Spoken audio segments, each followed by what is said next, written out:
down after that. You played a real good game. I played a very good game. Truthfully, it's my time, and I think this is the year where I'm gonna make them hate me even more.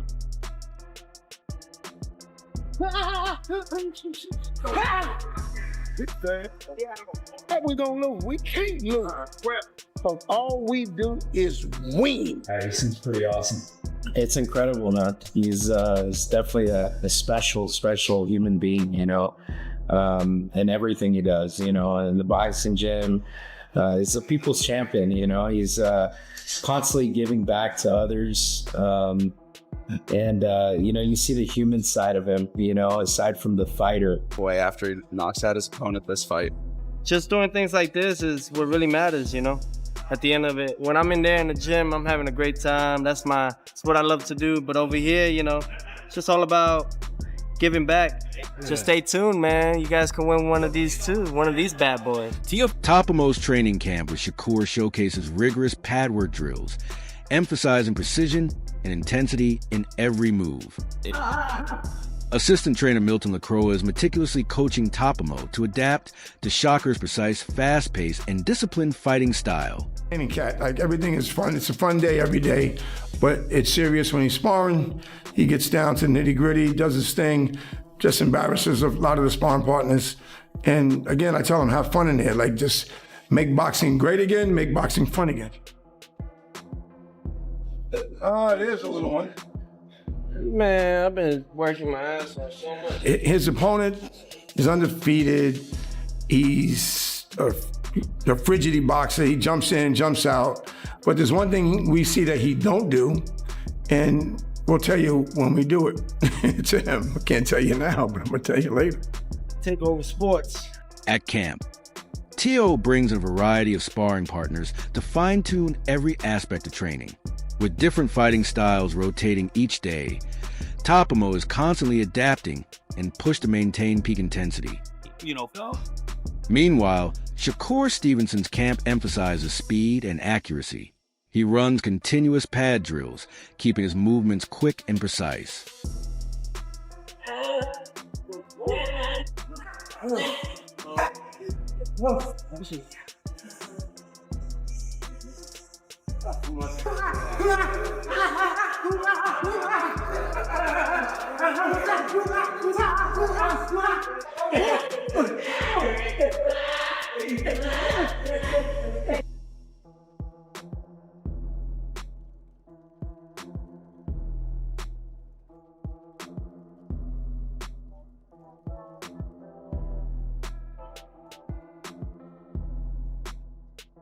Tom, you got Tom in there. Pussy, January 31st. Cool gonna beat your bitch ass. Yeah, put that in there.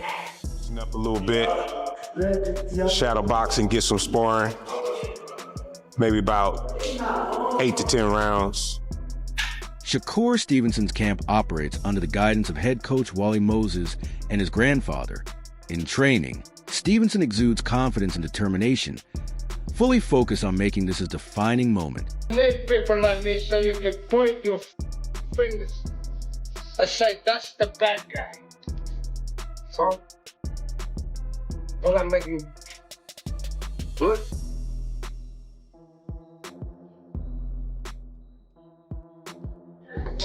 Yeah, get ready. We need to be pushed today. Bring the smoke, baby.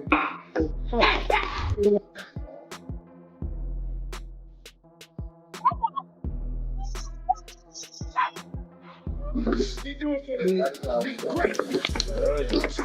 great. Yep, that's fine. Yep, that's that five. July 12th, demolishment. We're gonna demolish. You guys way too slow, too sharp, too fast. Shakur hits a heavy bag with relentless focus, each punch precise and controlled, pushing past fatigue.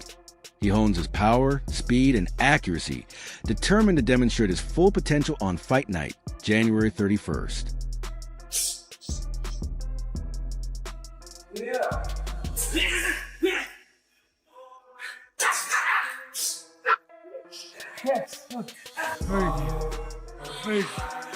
We gonna sell Teo. Guaranteed. Teo winning, bro. The takeover is over. All work eastward. Come on, bad motherfucker. I'm the best nigga in boxing, gang. You don't even know.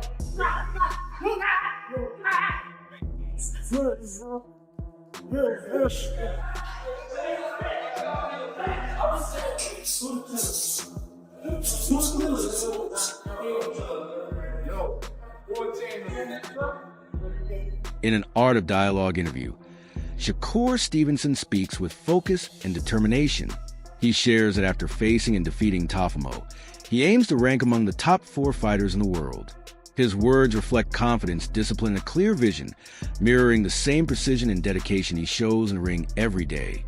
Shakur also acknowledges Teofimo's strength and skill, explaining that choosing to spar with Teo was intentional. Facing a high-level opponent challenges him to elevate his own abilities, sharpening his technique, refining his timing, and strengthening his strategy.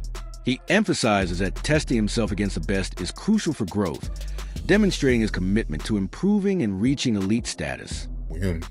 Yeah, bigger name, and also he got the more accolades. He's been undisputed before. He's won belts at 35, won belts at 30, at 40. So he's more accomplished. So I know that would be a better name on my resume.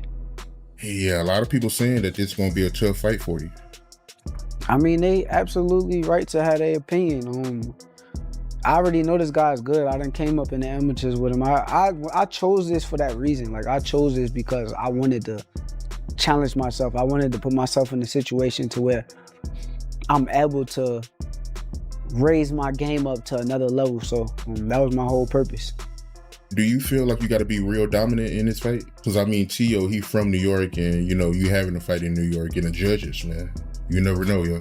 He not from New York, but he not from New York. He not from New York. He probably was born in New York, but like being from New York is like I'm raised and I'm brought up in New York, and I known him for years and years, and I always seen him out of Florida. Like that's where he was out of, Florida. So I don't look at him like a fighter that's from New York. So, but do I gotta be dominant? I think every fight that I set up, I want to be dominant. I don't care who in front of me. I want to dominate. I want to beat you to where judges don't feel like they can rob me. So I always got that feeling. I always got that chip on my shoulder. If you do win this fight, what do you think it does for your career? I think it put me top 5 pound for pound. I think it puts me like one of the best fighters in my era. I think it just established that I'm that guy. Like, I be one of the 4 kings that they call the 4 kings, and it also depends on the fashion that I do it. So, Teofimo Lopez radiates confidence as fight night approaches, fully aware that fans have been eagerly awaiting this matchup. He embraces the pressure, using it to fuel his preparation. Each day, Teofimo trains intensely, honing his technique, timing, and power. Every drill, sparring session, and pad workout is focused on sharpening his skills and keeping him in peak physical condition. Mentally and physically ready, he is prepared to step into the ring and deliver a performance that lives up to the high expectations of fans, analysts, and the boxing community. Fight is happening is because we want it bad. We want to be number one, in boxing, so to speak. He's coming for my crown at the, super lightweight division. And honestly, nevertheless, it's all about the fans. Who has a better resume between you two guys, do you think? Man, I'll tell you again, honestly, it doesn't matter until we hang up the gloves. I think that we still have such a long, depending on how well we do with our health, we got a long career ahead of us, man. So this is just something for everybody for 2026. We started off with a bang. In a face-to-face interview, Shakur Stevenson shares that he noticed signs of jealousy from Teofimo. He explains that as his own recognition and attention grew, Teofimo's reactions suggested some envy. Despite this, both fighters stay focused on their training, allowing their skills and preparation to take center stage rather than emotions. Team USA got a silver medal. And, not during them times, though, and bro. The whole thing not was during them times. pushed. I'm speaking on the times where I felt like you had a push start. You got the, you used to be ahead of me far as like, you was the code on Terrence Crawford card. I was underneath. Then you got the opportunity to fight with Lomachenko. And after that, I felt like I kind of got pushed more than you, and you felt some type of way about the way that I was pushed more than you when it came down to ESPN. I remember you saying a little comment with the ESPN only like black fighters and all that kind of stuff. And when you said that, I kind of felt like it was a shot at me. So I felt like Roy Jones Jr. offers a thoughtful take on the contrast between old school and modern fighters, emphasizing the respect that defined his era. He recalls that back then, the line between confidence and disrespect was clear, and crossing it in a face-to-face situation would not have been tolerated. Fighters were expected to conduct themselves with decorum outside the ring, and personal challenges or insults were addressed directly, often with immediate consequences. This code of conduct, Roy explains, kept the sport disciplined, professional, and grounded. He contrasts this with today's environment, shaped by social media, constant hype, and entertainment value. In modern boxing, the boundary between confidence and disrespect can become blurred, with online bravado often replacing direct confrontation. While this approach draws attention and excites fans, it can also encourage unnecessary provocation and public challenges rather than resolving disputes in the ring. Despite these changes, Roy stresses that true greatness still comes from skill, discipline, and dedication. Online noise and hype can't replace hard work, preparation, or respect for the craft. Rivalry may have evolved into a performance, he notes, but the fighters who ultimately succeed are those who balance promotion with professionalism, letting their ability speak when the bell rings. Y'all don't hear me a lot of time when I say it. There's old school and there's new school. Old school has something that had been said, they would not have allowed us to be able to come face to face. Because you don't say it to me and think I ain't finna try to tear your head off as soon as I get close to you. Well, you're not gonna wait till a fight night. You're gonna get it in that day. Because some things are too, because sometimes you go a little bit beyond respect. That's disrespectful. If you disrespect me on any level, we fighting then.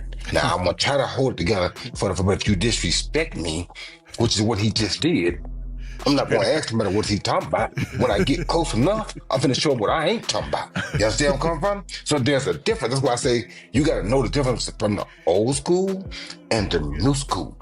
Had he said that in my day, they could not. I would tell him, listen, whatever y'all do, don't let me get close to him. Because if I get close to him. The boxing world is buzzing with excitement over the Stevenson versus Lopez showdown. Fans, analysts, and commentators are scrutinizing every press conference, training session, and interview for insights into each fighter's strategy, mindset, and readiness.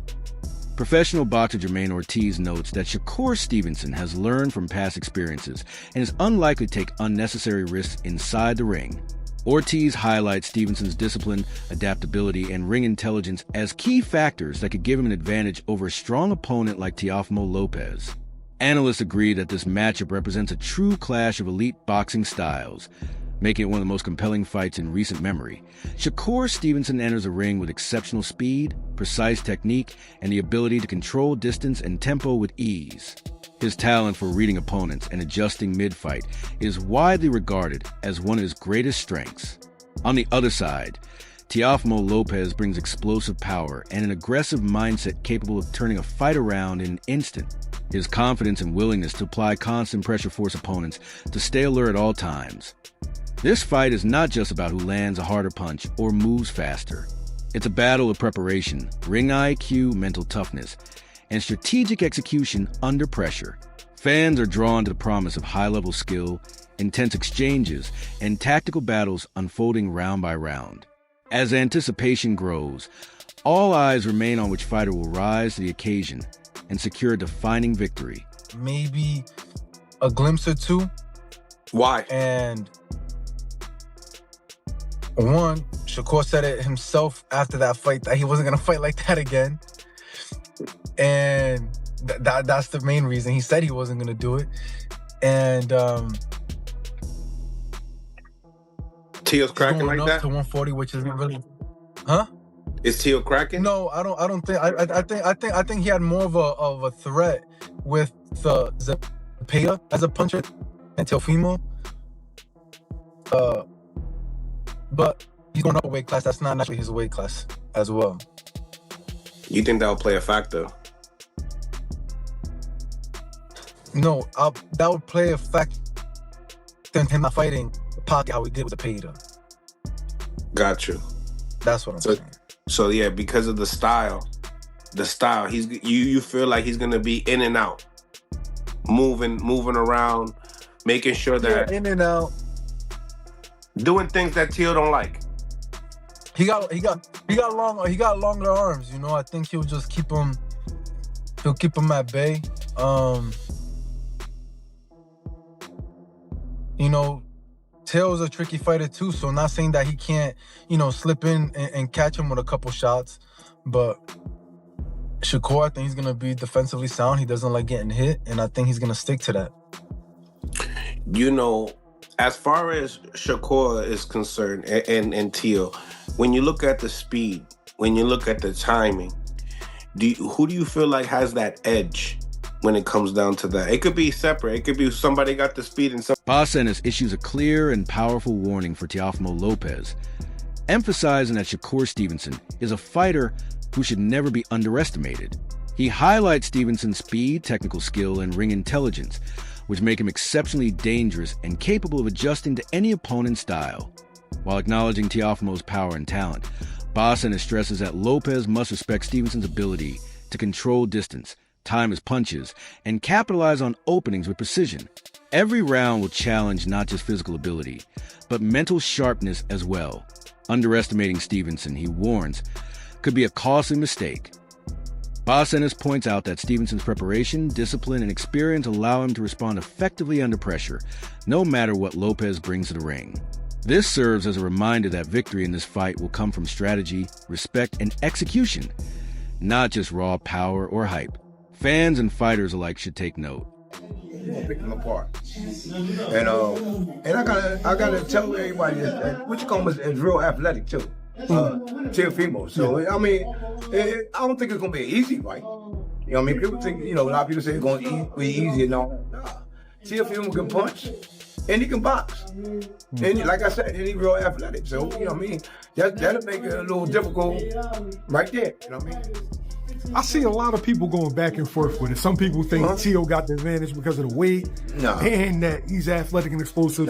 Some people say Shakur is the better boxer. Yes. Right? How you see that fight ending? Well, they saying, you know, they got the weight and all that. I see Shakur box big guys, light heavyweights and all that stuff. Just like Moose, you know, they box heavyweights. That wraps up today's video. Stay tuned for more updates, and we'll see you next time